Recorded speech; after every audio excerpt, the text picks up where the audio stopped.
Hi friends, एक बार फिर से आपका स्वागत है आपके अपने YouTube channel unique academic institute में।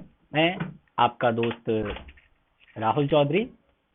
दोस्तों, अगर आपने अब तक इस चैनल को सब्सक्राइब नहीं किया है तो प्लीज़ सब्सक्राइब करें, क्योंकि यहाँ आपको मिलने वाले हैं क्लास 8 से लेकर के क्लास 12 तक सीबीएसई और बिहार बोर्ड इंग्लिश और हिंदी के सभी वीडियोज, ग्रामर और लिटरेचर दोनों।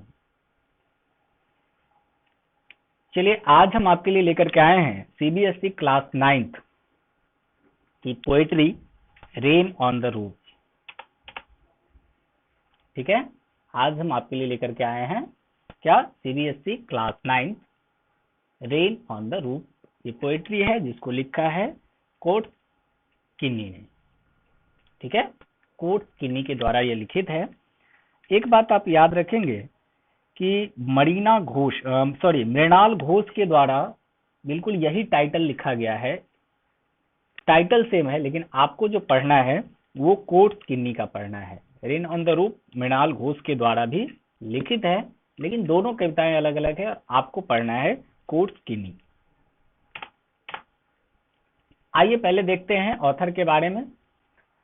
तो किन्नी का जन्म हुआ था नवंबर 24 को 1826 में, यानी 1826 में न्यूयॉर्क में इनका जन्म हुआ था, और इनकी डेथ हुई थी 25 जनवरी 904, यानी 1904 में 25 जनवरी को।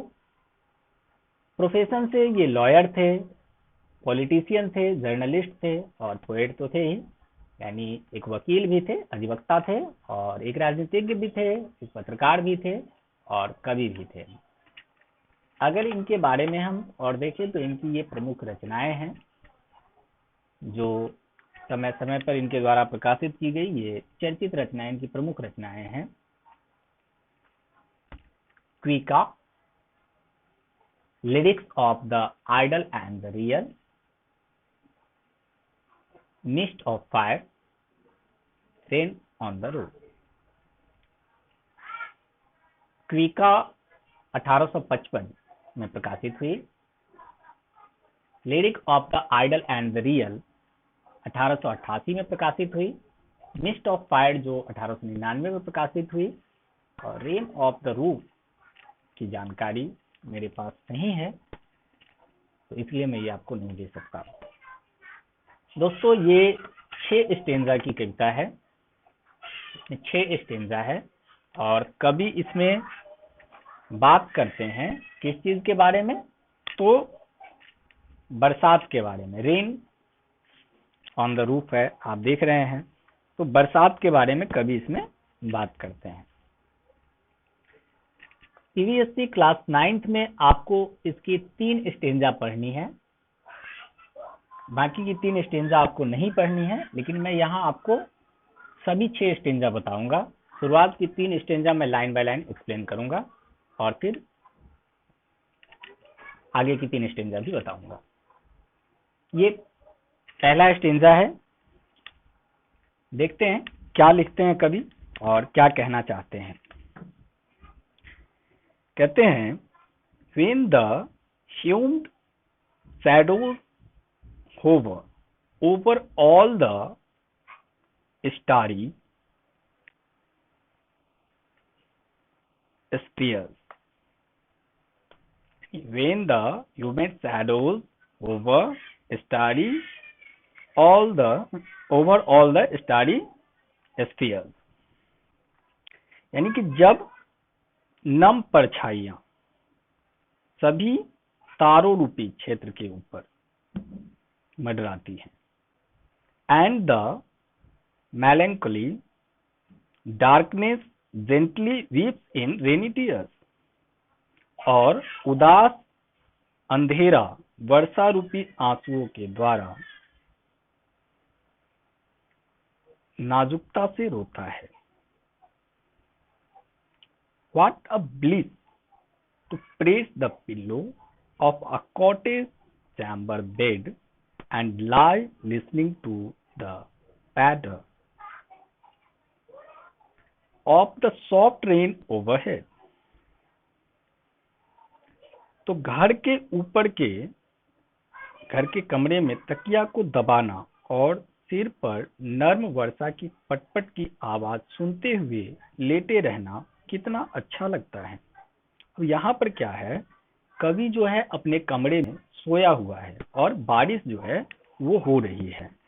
तो छत से जो बारिश की बूंदें टपक रही है एक एक करके, तो उसकी आवाज कवि के कानों में सुनाई देती है। और कवि क्या कर किए हुआ है, तो अपने तकिया से मतलब अपने तकिया को दबा करके पकड़ करके सोया हुआ है और उस मधुर ध्वनि को, जो पानी की बूंदों के टपकने की ध्वनि है, उसको सुन रहा है।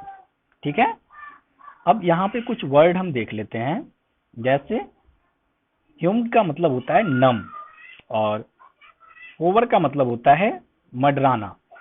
ठीक है। और स्टारी स्फीयर्स का मतलब होता है तारे रूपी क्षेत्र, यानी कि जिस क्षेत्र में तारे होते हों। और मेलंकली का मतलब होता है उदास होना। कॉटेज चैम्बर का मतलब तो हो गया घर का कमरा। और पैटर का मतलब हुआ वर्षा के गिरने की जो आवाज, यानी जो टिप टिप की आवाज होती है वो। और ओवर हेड का मतलब होता है सिर के ऊपर। ठीक है। तो पहले स्टेंजा में कवि कहता है कि जो बारिश हो रही होती है और उस बादल का जो अंधेरा होता है, वो नमी जो होती है, और उस मौसम में जब बारिश की बूंदें टपक रही होती है और कोई व्यक्ति जब अपने कमरे में होता है और उस टिपटिपाहट की आवाज को सुनता है तो कैसा महसूस करता है। वो बहुत ही मधुर और अच्छी लगने वाली आवाज होती है। कवि को ये आवाज बहुत पसंद आती है। ठीक है। अब कवि कहता है,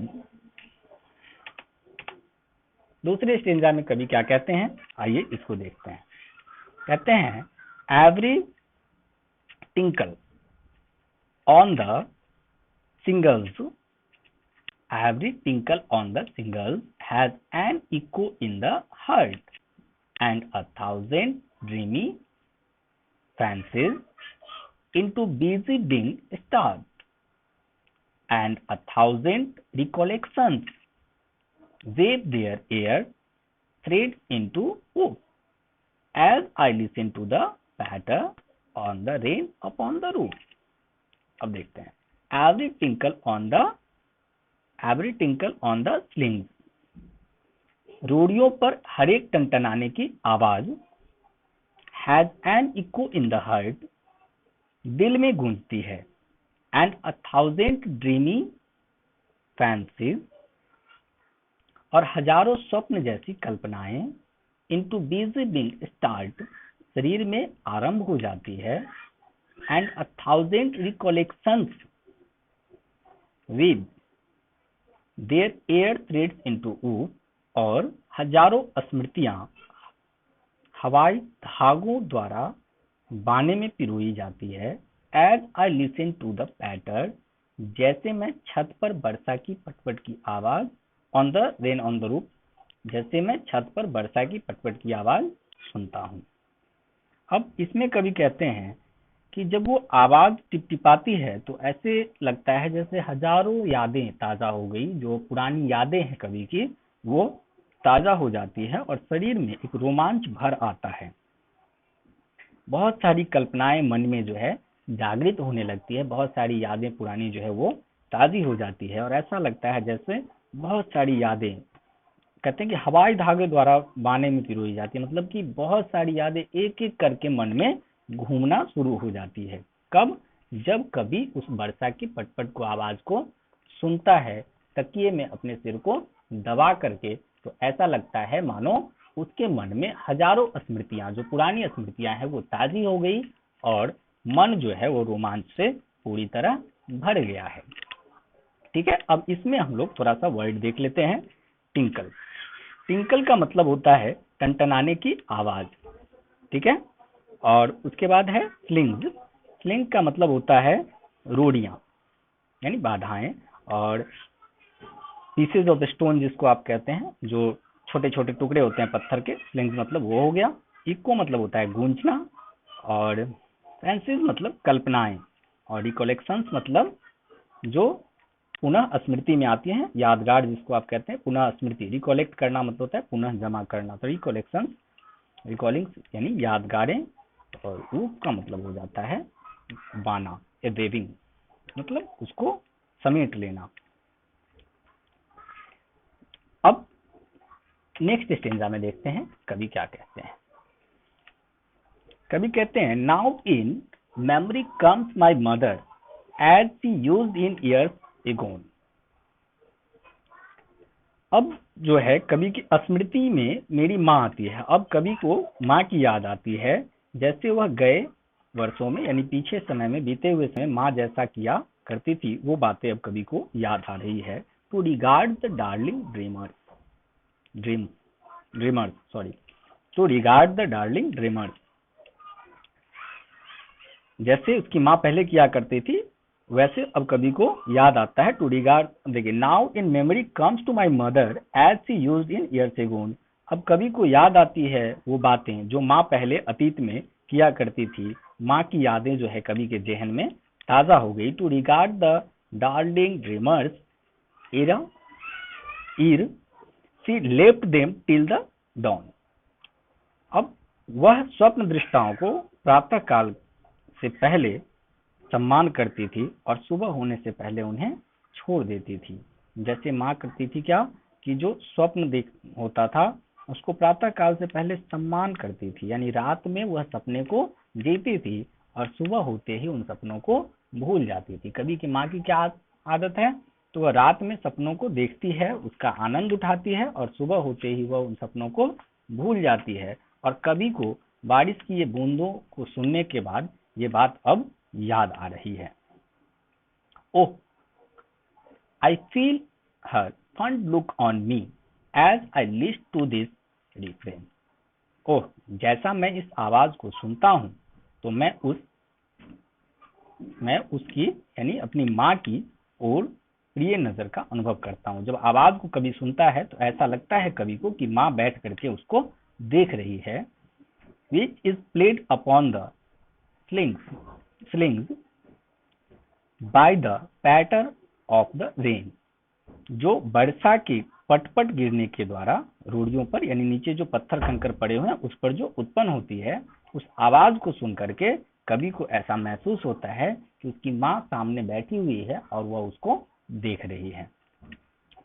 फंड का मतलब होता है प्रिय यानी शौकीन होना होता है, और रेफ्रेन का मतलब होता है संगीत यानी म्यूजिक। यहाँ पर इसको संगीत के रूप में यानी म्यूजिक के लिए यूज किया गया है। पानी की बूंदों की जो टपटपाहट है उसकी धुन जो है उसके लिए रेफ्रेन का इस्तेमाल किया गया है। ठीक है, तो कुल मिलाकर के कवि कहता है कि वह जो बारिश की बूंदों को सुनता है, कैसी बूंदों को, बाहर हल्का हल्का अंधेरा छाया हुआ है, मौसम पूरी तरह से नम है और उसमें बारिश की बूंदों को अपने घर में, अपने कमरे में, अपने बिस्तर पर, अपने तकिया से खुद के सिर को दबा करके सुनना बहुत ही मधुर लगता है, बहुत ही अच्छा लगता है। और यह इतना अच्छा लगता है जिसमें पूरी यादें जो है कवि की, पुरानी यादें जो है वो ताजा हो जाती है। जो उसकी स्मृतियां हैं पुरानी वो सब ताजा हो जाती है। उन स्मृतियों में कौन आता है, तो उसकी माँ आती है। उसे याद आता है कि उसकी माँ सपनों का सम्मान करती थी रात को और दिन में उन सपनों को भूल करके वास्तविकता में जीना शुरू कर देती थी। और उन आवाजों को सुन करके कवि को ऐसा लगता है जैसे माँ उसके निकट बैठ करके उसको नोटिस कर रही है, उसको देख रही है। तो ये यहाँ तक आपको दोस्तों क्लास 9th में पढ़ना है सीबीएसई बोर्ड में। इसके आगे भी 3 स्टेंजा है जो अब मैं आपको बताता हूँ। चौथे स्टेंजा में क्या है, आइए देखते हैं। चौथा स्टेंजा में अब कवि कहता है, then my little crap sister, यानी मेरी छोटी जो सिस्टर है उसके पंख जैसे लहराते हुए बाल, और with the wings and waving hair, यानी उसके पंख जैसे लहराते बाल और उसके तारे जैसी टिमटिमाते हुए आंख, और उसका भाई जो उसके लिए देवतुल्य है यानी उसके लिए बहुत ही सम्मान जनित है, वैसा भाई। कवि की नींद खुली तकियों पर और उसकी प्रशंसा या हल्की निंदा के साथ यानी उन यादों में खुलता है। कवि अब हल्का हल्का आधी नींद में है और अब याद करता है कि इसको अपनी बहन को जिसके पंख जैसे लहराते हुए बाल हैं और तारों की तरह टिमटिमाते हुए दो छोटी छोटी आंखें हैं। यानी यह जो वर्णन है कवि का, वो अपनी बहन के प्रति प्रेम है, और फिर उसका भाई जिसके प्रति उसके मन में सम्मान है, और फिर उस हल्की नींद में वह तकिए के साथ ही बिस्तर पर थोड़ा पीछे की तरफ सरकता है और कहता है कि जैसा कि मैं छत पर नरम बारिश की बड़बड़ाहट को सुनता हूँ, तो ऐसा लगता है जैसे उसकी आंखों में, उसकी नीली नीली आंखों में रोमांचित करने के लिए एक उत्साह जो है वह उठ जाता है। ठीक है, अब देखते हैं नेक्स्ट स्टेंजा। और and another comes to thrill me, और दूसरा मुझे अपनी आंखों से जो रोमांचित करने वाला, नीला करने के लिए, रोमांचित करने के लिए आता है और मुझे बुरा नहीं लगता। यानी दूसरी चीजें जो यादें आती है वो कवि को बुरी नहीं लगती। वह कवि जो है उन यादों की तरफ झांकता है, उन यादों की तरफ देखता है। कवि कहता है कि उनका हृदय, जो माँ के बारे में कहता है कि उनका हृदय सब झूठ था, मुझे याद है कि उसको प्रेम के अलावा दर्द होता था। यानी माँ जो है उसकी, वह प्रेम को अपने तरीके से करती थी। उसके प्रेम करने का तरीका, हर माँ के प्रेम करने का तरीका अलग होता है। तो कवि कहता है कि वो मेरी जो माँ थी, उसका प्रेम जो था वह ऐसा प्रतीत होता है जैसे वह दिखावा नहीं था, वो बहुत ही अंदर था। उसका हृदय में सब, मतलब वो जो कहती थी, माँ ऐसा ही करती है। आप भी सुनते हैं कि माँ को आज भी गिनती नहीं आती, एक रोटी मांगता हूँ दो देती है, एक कहकर दो देती है। तो ये प्रेम जो होता है माँ का, उसी को याद करता है कवि। क्यों याद करता है? कब याद आता है कवि को? बारिश की बूंदों की टप टप को सुन करके। और कवि के दिल में तेज धुन जो है बारिश की पट्टी को कंपित करती है, जैसे जैसे टिपटिपाती है वैसे वैसे कवि के हृदय की धड़कन जो है वह बढ़ती चली जा रही है। अतीत में कवि, यानी बीते हुए पलों में कवि जो है वह खोता हुआ चला जा रहा है। अब देखते हैं last stanza. Art hath not, hath को हम हैज पढ़ते हैं, ये ओल्ड इंग्लिश का वर्ड है। कला में स्वर या ताल का अभाव है, जो आत्मा के रहस्यमय स्रोतों में ऐसे सम्मोहन से काम करता है। अब कवि कहता है कि इसमें क्या है, एक ऐसा सम्मोहन है, इस बारिश की बूंदों में एक ऐसा सम्मोहन है, यानी आकर्षण है, जो कवि को अपनी ओर आकर्षित करता है, जिसे जिसमें प्रकृति की उस राग की तरह हर्षोन्माद का रस है।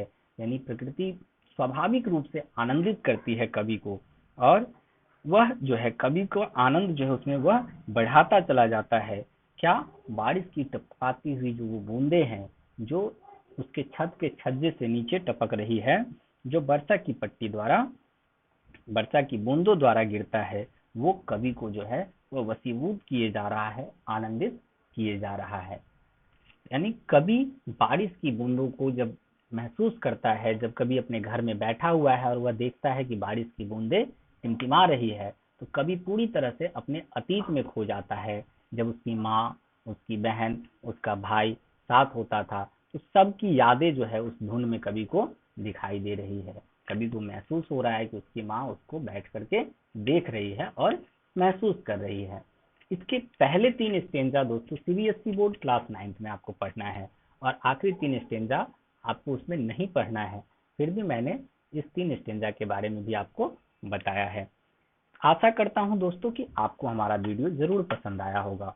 अगर आपको हमारा वीडियो पसंद आया तो इसे लाइक करना और शेयर करना ना भूलेंगे। अगर आपने अब तक मेरे चैनल को सब्सक्राइब नहीं किया है तो प्लीज इसे सब्सक्राइब करें और नए वीडियोस का इंतजार करें। एक एक कर सारे वीडियोस आप तक पहुंचते रहेंगे। धन्यवाद।